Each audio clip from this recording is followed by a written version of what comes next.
शरदा भवानी तोहर महिमा अपार बा, तोहर सहारे टिकल सारा संसार बा।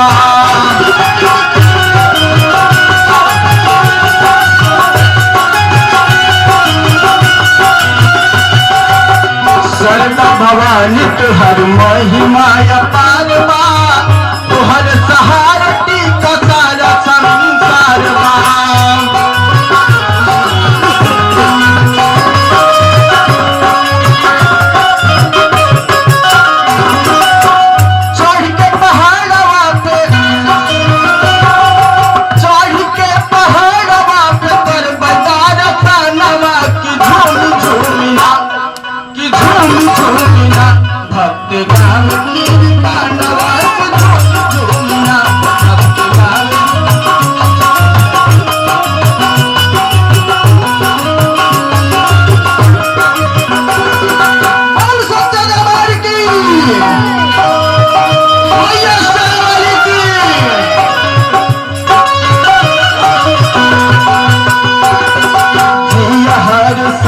देखी मोहनी मुरतिया सुख सरसाए माई हरली विपतिया।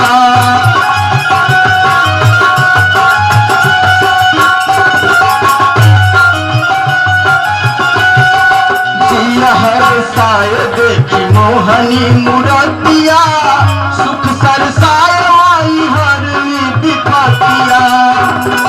आरती सजा के करबे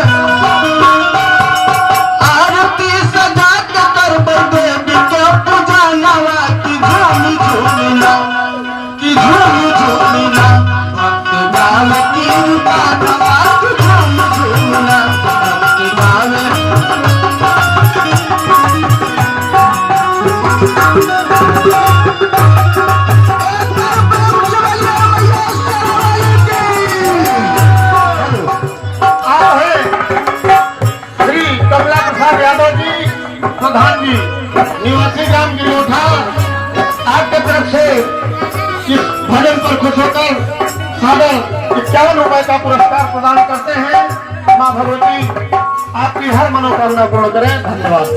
माँ को क्या पसंद है, कौन सा कलर पसंद है?